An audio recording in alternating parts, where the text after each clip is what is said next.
Si crees que la matriciana es solo echarle tomate a unos trozos de cerdo, no estás haciendo matriciana. El tomate no llegó a esta receta para hacer salsa. Llegó para resolver un problema que la carne ya tenía. Para entender este plato, no hay que mirar a Roma. Hay que mirar a Amatrice y hay que mirar a lo que comían los pastores. Tenían guanciale, la grasa curada de la mejilla del cerdo. Tenían pecorino, un queso de oveja intenso, duro, salado. Y tenían pimienta negra. Con eso hacían la gricia, un plato poderoso. Pura energía, pura grasa, pura sal. Pero era un plato desequilibrado, un plato que te saturaba rápido. Y aquí es donde la historia cambia la cocina. Cuando el tomate llega a esta zona, los cocineros no lo añaden para inventar algo nuevo. Lo añaden porque descubren su función. El tomate tiene acidez, y la acidez es la única herramienta capaz de cortar la intensidad absoluta de la grasa del cerdo y la sal del queso. El tomate no entró en la sartén para bañar la pasta, entró para domesticar al guanciale. Por eso, si tu salsa sabe a tomate frito, o si el tomate es el protagonista absoluto de tu plato, no estás haciendo una matriciana, estás haciendo macarrones con tomate. Hoy vas a entender cómo se construye este equilibrio. Todo empieza en frío. Si tiras el guanciale a una sartén humeante, lo arrebatas, lo quemas por fuera y dejas la grasa cruda por dentro. Fuego bajo, deja que sude, deja que suelte el alma.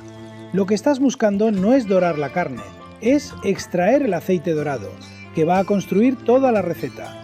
Cuando está crujiente pero no quemado, lo sacamos. ¿Por qué? Porque si echas el tomate ahora, el guanciale crujiente se convertirá en un chicle hervido. La tradición en Amatrice a veces añade un pequeño golpe de vino blanco a esta grasa para desglasar. En Roma muchos lo omiten.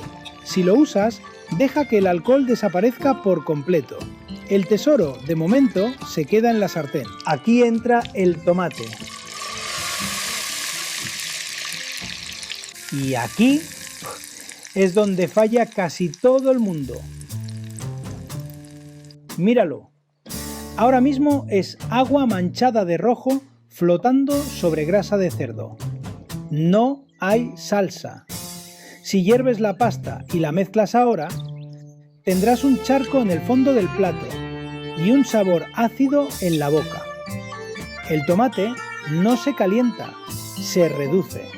Necesita tiempo para evaporar el agua, para que sus azúcares naturales se concentren y se peleen con la grasa del guanciale. Cuando pasas la cuchara de madera y el tomate tarda en volver a juntarse, cuando el rojo vivo se ha vuelto rojo oscuro y brillante, ahí, y solo ahí, tienes el equilibrio. El ácido y la grasa, por fin, se han entendido. Bucatini o rigatoni, formatos con carácter, para aguantar una salsa con carácter.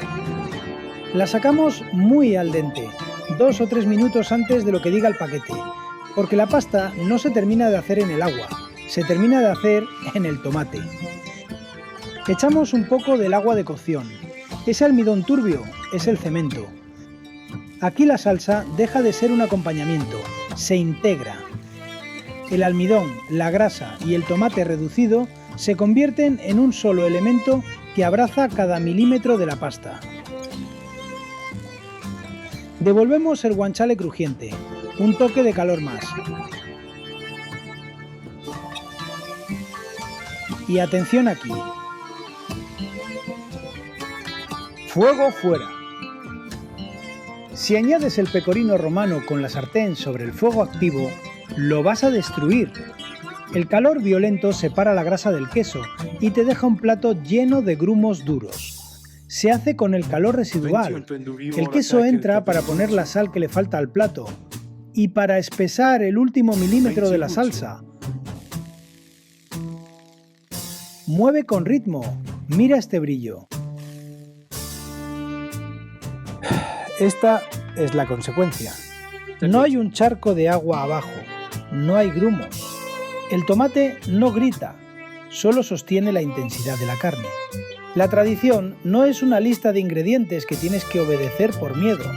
Es una solución técnica que sobrevivió porque funciona. No es una receta que memorizar, es una lógica que entender.